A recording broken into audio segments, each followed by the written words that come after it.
How many of you guys are on social media? You're on social media?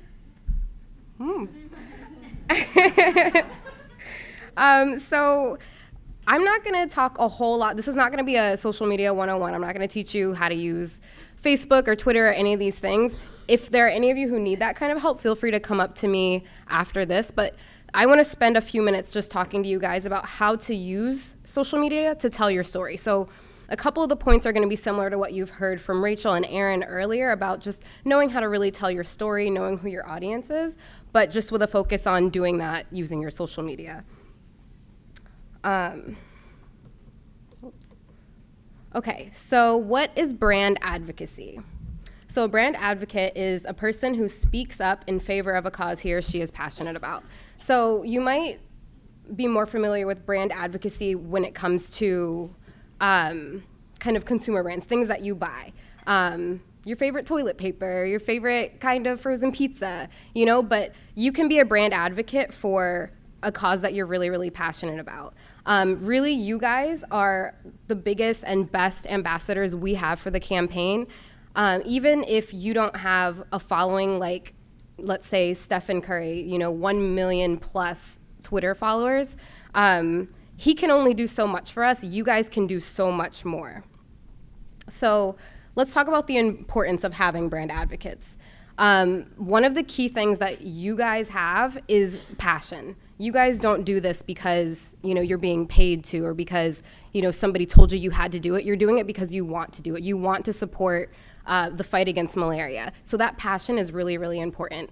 Add that to audience. So like I said, it doesn't mean you have 1 million followers on Twitter or 1 million friends on Facebook, what have you, but you guys have networks. And then advocacy, the fact that you guys want to and you do advocate makes you guys brand advocates for us.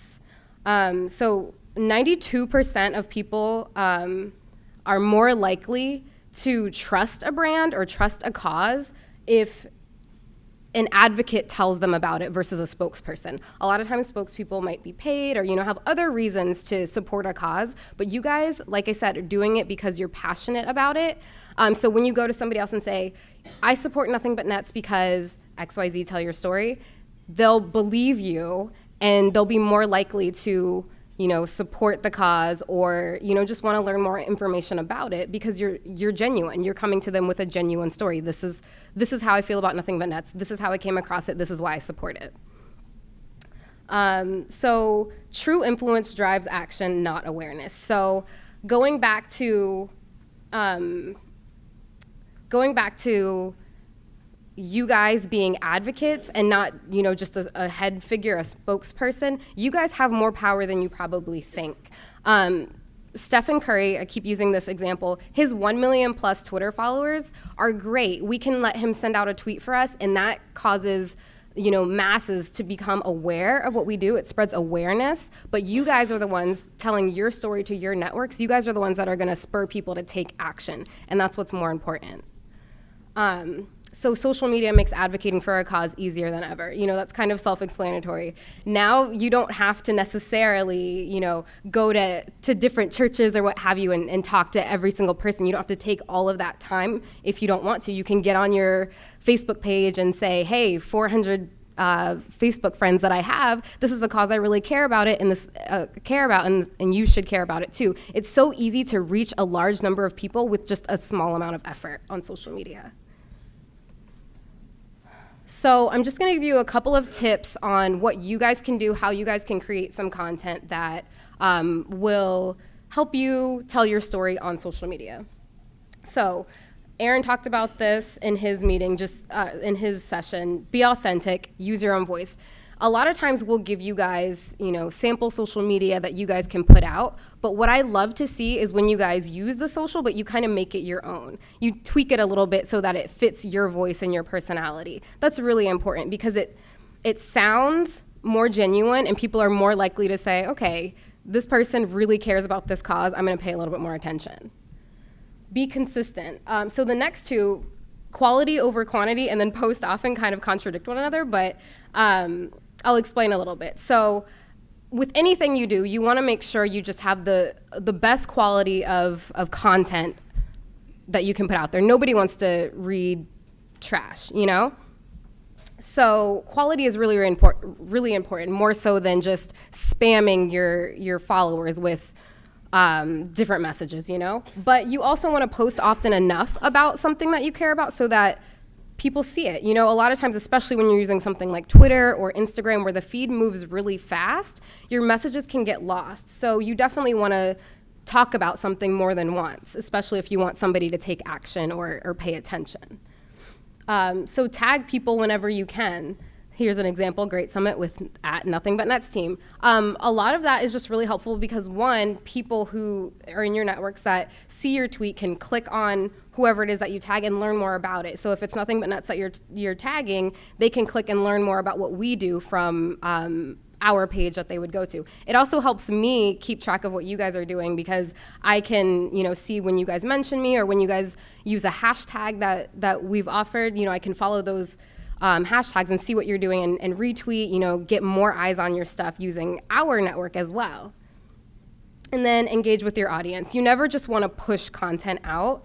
You want to make sure that, if people have questions or if they're writing you messages back, that you're responding and really engaging with the people who you're trying to talk to, because that's going to get them to really engage even more and want to take action. You don't just want to have them read something and move on with your life. You want to really make sure that they're understanding the content that you're putting out, and you want to kind of cultivate that passion within them.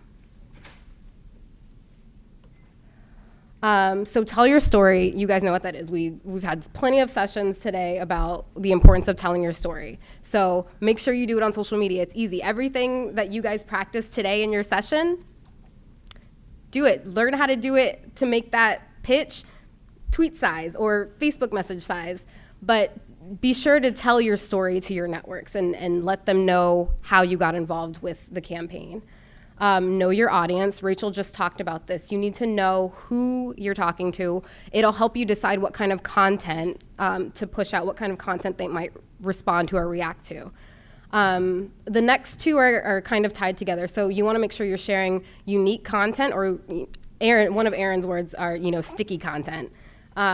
Something that really gets people's attention.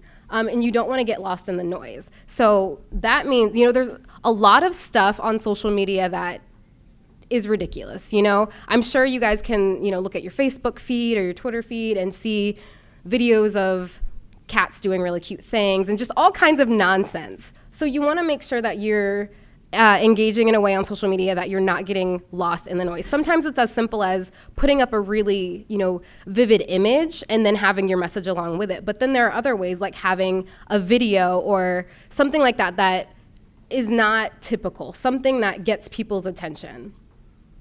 You want to be smart about what platforms you use, and that just means there are different types of people on every different platform. You've got Facebook, you've got Twitter, you've got Instagram, you've got Tumblr, you've got all these different things.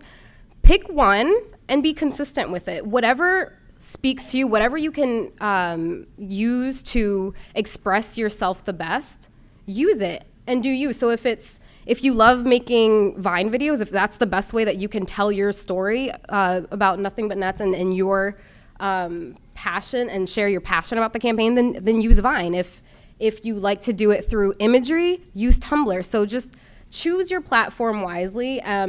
And just because Nothing But Nuts is not on that platform doesn't mean you can't use it.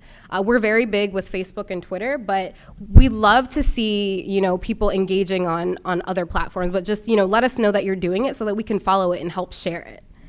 And last but not least, you just really need to have fun with this. Social media shouldn't be hard. It's something that you do in your everyday life.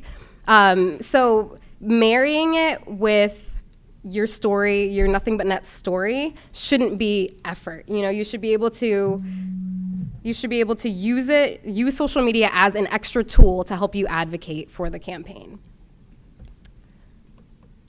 So that's all I'm going to cover for this. One last activity that I'd love for you guys to do as we transition to the next session is to tweet something that you learned about that you didn't know before. It doesn't have to be from my session, what I just talked about. It could be from any of the sessions, Liz, Margot's, or Rachel's.